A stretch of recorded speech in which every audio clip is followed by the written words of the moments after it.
চট্টগ্রামের রাঙ্গুনিয়ার ছোট্ট জনপদ বন্দারাজারপাড়া, যে বাড়ি থেকে একদিন স্বপ্ন নিয়ে চার ভাই পাড়ি জমিয়েছিলেন প্রবাসে, সেই বাড়িতেই বুধবার ফিরে এলো চারটি নিথর দেহ। জীবনের প্রতিটি সংগ্রামে যারা ছিলেন একসাথে, মৃত্যুতেও তারা আলাদা হলেন না।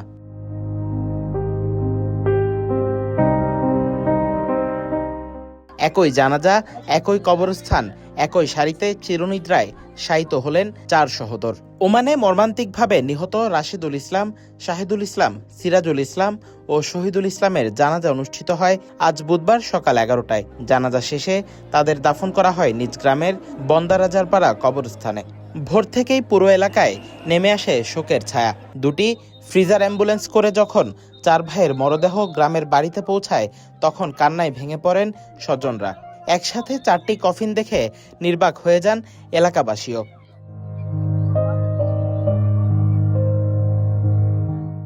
বেলা বাড়ার সঙ্গে সঙ্গে মানুষের ঢল নামে জানাজার মাঠে। দূর দূরান্ত থেকে ছুটে আসেন হাজার হাজার মানুষ।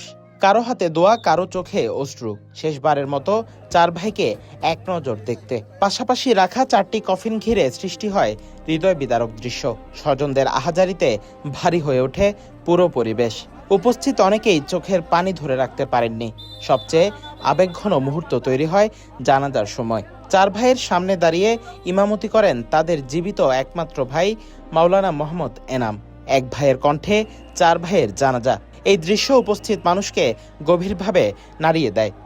প্রায় 7 বছর আগে বিদেশে গিয়েছিল, এখন মৃত আসছে, তার সাথে আমরা মৃত অবস্থায় দেখা করছি। আসলে বন্ধুর সাথে দেখা হয়েছে কিন্তু কথা হয় নাই। মানে কি বলবো, আমাদের বাসায় নাই যে আমরা কিছু বলবো। এখানে আমাদের একটা বন্ধু লাইফ থেকে হারিয়ে ফেলছি। শ্বশুরের 3 জনের শালা, 1 জনের সম্বন্ধী, ঠিক আছে।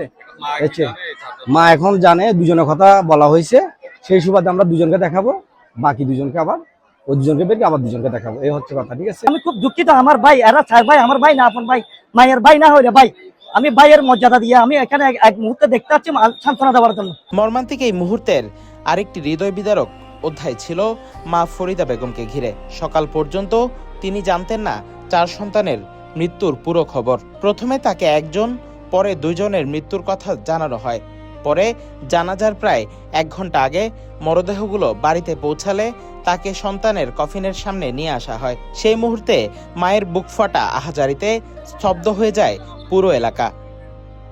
এইটা প্রাথমিকভাবে প্রথমে একজন জানানো হয়েছে, দ্বিতীয়বারের মতো প্রাথমিকভাবে এখনো 2 জন ওর আম্মাকে বলা হয়েছে।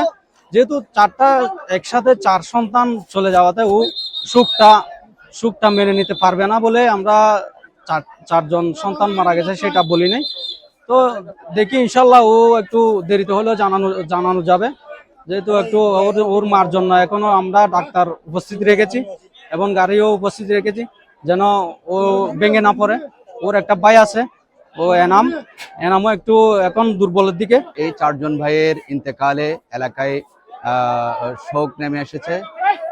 আসলে তাদের মা এবং জীবিত তাদের যে ভাই আছে, এই ভাইকে সান্ত্বনা দেওয়ার মতো ভাষার কারণেই এলাকাবাসী সকলে মূর্ছনা। স্থানীয়রা বলছেন, এমন মর্মান্তিক দৃশ্য এর আগে কখনো দেখেননি তারা। প্রায় 20,000 মানুষের উপস্থিতিতে অনুষ্ঠিত হয় চার ভাইয়ের জানাজা। পারিবারিক সূত্র জানায়, গত সপ্তাহে ওমানের আলমিরিদ্দা এলাকায় একটি গাড়ির ভেতরে বিষাক্ত কার্বন মনোক্সাইড গ্যাসে আক্রান্ত হয়ে চার ভাইয়ের মৃত্যু হয়। প্রবাসের সংগ্রাম শেষে চার ভাই ফিরলেন ঠিকই, তবে জীবিত নয়। 4টি কফিনে বন্দী হয়ে একসাথে শুরু হওয়া পথ চলার শেষটাও হলো একসাথেই। রাঙ্গুনিয়া প্রতিনিধির পাঠানো তথ্যচিত্রে news desk, CTG Post, Chittagong.